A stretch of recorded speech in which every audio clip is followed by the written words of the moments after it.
ඉතින් අදත් ඔයාලව ගොඩාක් සාදරයෙන් පිළිගන්නවා මගේ YouTube channel එකට. ඉතින් අද මම කතා කරන්න හිතුවේ ගොඩාක් කාන්තාවන්ට තියෙන ප්‍රශ්නයක් ගැන. ඉතින් ඒ තමයි සම රැලි වැටීම. එහෙම නැත්නම් අපි wrinkle කියලා හඳුන්වනවා මෙන්න මේ තත්ත්වය. ඉතින් මෙන්න මේ තත්ත්වය ඇත්තටම ඇති වෙන්නේ අපේ සම වයසට යෑමත් සමග තමයි අපේ සම රැලි වැටෙන්න පටන් ගන්නෙ. ඉතින් අපේ මුහුණේ සම ඉක්මනටම රැලි වැටෙන්න පටන් ගන්නවා අපේ ශරීරයේ අනිකුත් ස්ථානයන් වලට වඩා ඉක්මනටම මුහුණේ සම තමයි රැලි වැටෙන්න පටන් ගන්නෙ. ඉතින් අද අපි කතා කරමු wrinkle කියන්නේ මොනවාද? ඉතින් මේ wrinkle ඇති වෙන්න හේතු වෙන්නේ මොනවාද? ඒ වගේම මේ සඳහා අපිට ගත හැකි ප්‍රතිකාර මොනවද කියලා අපි අද මේ වීඩියෝ එකෙන් කතා කරමු. එහෙනම් අපි අද වීඩියෝ එකට යමු. wrinkle කියලා කියන්නේ එහෙම නැත්නම් සම රැලි වැටීම කියලා අපි හඳුනන්නේ ඇත්තටම අපේ සමේ තියෙන කොලජන් නිෂ්පාදනය අඩාල වීම, ඒ වගේම තමයි ඉලාස්ටිසිටි. ඒ කියන්නේ සමේ ඇදීමේ ශක්තිය. ඒ කියන්නේ සම ඇදීමේ හැකියාව නැති වෙලා යනවා. ඉතින් මේ සඳහා හේතු කාරණා ගොඩක් බලපානවා. ඉතින් මේකට ප්‍රධාන වශයෙන්ම හේතු වෙන්නේ අපි වයසට යෑම.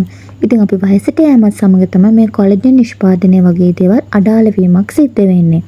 ඉතින් තරුණ කාලයේ අපේ සමය කොලජන් නිෂ්පාදනය ඉතාමත් ඉහළ මට්ටමක පැවතුනත් අපි සාමාන්‍යයෙන් අවුරුදු 30-35 වගේ වෙන කාලවකවානුවේ සිටම අපේ සමේ කොලජන් කියන්නේ අපේ ශරීරයේ කොලජන් නිෂ්පාදනය අඩාල වෙනවා. ඉතින් මෙන්න මේ තත්ත්වය නිසා තමයි ඇත්තටම අපේ සම රැලි වැටෙන්න පටන් ගන්නෙ. ඉතින් මේ wrinkles කොටස් දෙකකට බෙදන්න පුළුවන්. ඒ තමයි dynamic wrinkle ඒ වගේම static wrinkle කියලා. ඉතින් dynamic wrinkle කියලා කියන්නේ අපේ facial expression. ඒ කියන්නේ අපේ මුහුණේ අපි hina වෙද්දි අඬද්දි මෙන්න මේ වගේ දේවල් වලදී අපේ මුහුණ රැලි ගැසීමට ලක් වෙනවා. ඉතින් මෙන්න මේ වගේ වෙලාවලදී අපේ මුහුණේ fine lines ඇති වෙනවා.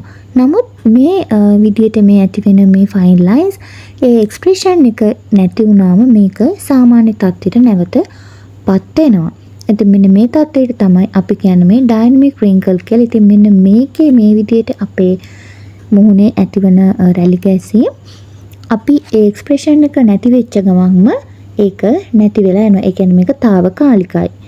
ඉතින් ඒ වගේම තමයි static wrinkle කියලා කියන්නේ මෙන්න මේක permanent wrinkle එකක්. ඒ කියන්නේ මේක මේ wrinkle එක හැදුනාම මේක අර කලින් එක වගේ නෙමෙයි, මේක తాවකාලික නැහැ. මේක ඒ විදිහටම තියෙනවා. ඉතින් අපි වයසට යෑමත් සමගම අපේ මුහුණේ ඇති වෙන්නේ මෙන්න මේ static wrinkle කියන තත්ත්වයයි.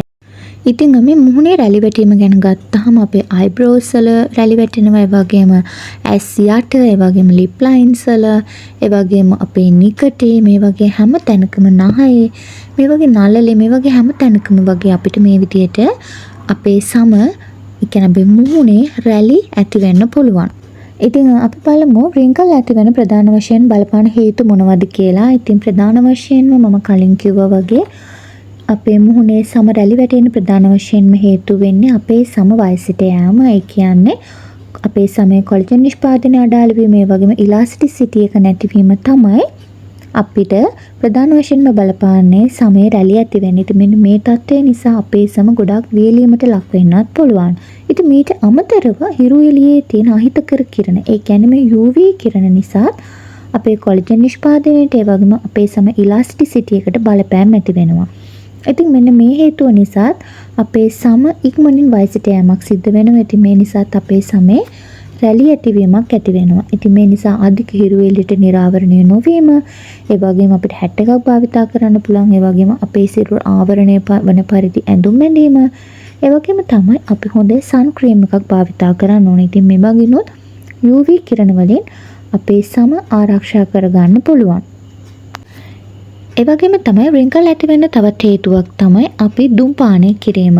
ඉතින් අපි දුම්පානය කරනවා නම් අපේ සිරුරේ කොලජන් නිෂ්පාදනය අඩාල වෙනවා. ඒ වගේම සමේ ඉලාස්ටිසිටි එක නැති වෙනවා. ඉතින් ඒ නිසා ඔයා දුම්පානය කරන කෙනෙක් නම් ඔයා මේකෙන් මේ දුම්පානයෙන් වැළකීම ඔයාගේ සමේ තරුණ බව රැක ගන්න ගොඩාක් වැදගත් වෙනවා.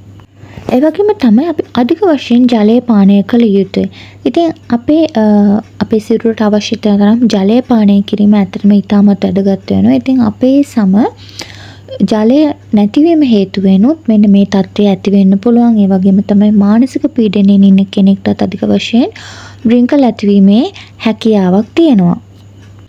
ඉතින් මෙන්න මේ නිසාම මානසික සෞඛ්‍ය යහපත් අන්දයෙන් පවත්වා ගැනීම ඉතාමත් වැදගත් වෙනවා. ඒ වගේම අපිට මේ සමේ රැලි වැටීම ඇති වෙන්නේ ජාන මගිනුත් යම් බලපෑමක් ඇති කරනවා.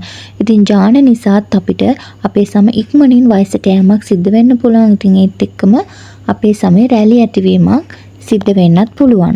සමහර විටක ඔයා ඩයට් කරන කෙනෙක් නම් එතකොටත් ඔයාට අවශ්‍ය කරන පෝෂණය නොලැබී යාම නිසා ඔයාගේ සමේ රැලි ඇතිවීමක් සිද්ධ වෙන්න පුළුවන්. ඒ කියන්නේ සම වයසට යෑමක් සිද්ධ වෙන්න පුළුවන්. ඉතින් ඒ නිසා හොඳ බැලන්ස් ඩයට් එකක් ඔයාගේ ආහාර රටාව කරගන්න එක ගොඩාක්ම වැදගත් වෙනවා.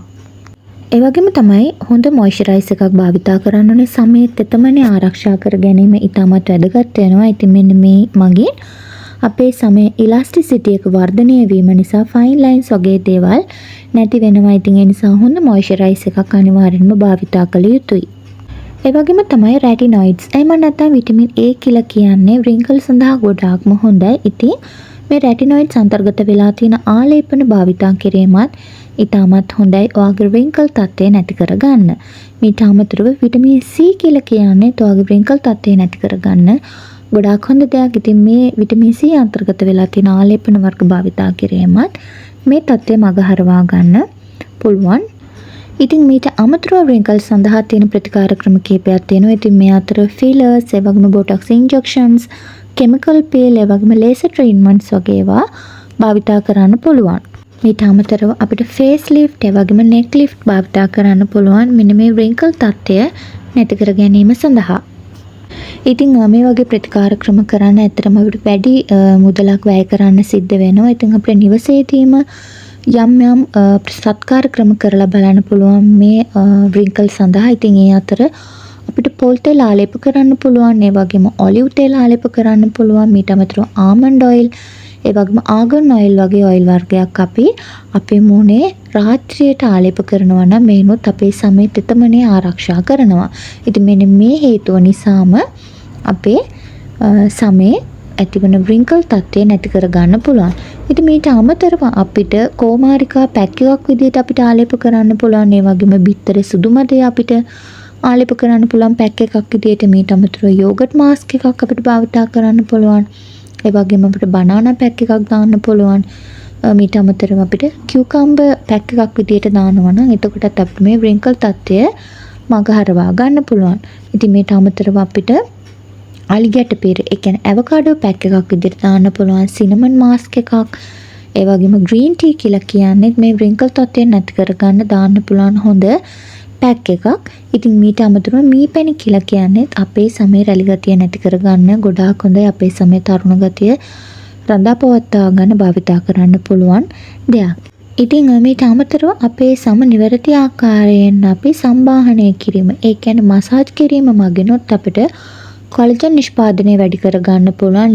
ඉතින් ඔයත් මෙන්න මේ තත්ත්වෙට මුහුණ දීලා ඉන්න කෙනෙක් වෙන්න පුළුවන්. wrinkles වගේ මුහුණේ තියෙන්න පුළුවන්. ඉතින් එහෙනම් මෙන්න මේ සත්කාර ටික ඔයත් try කරලා බලන්න.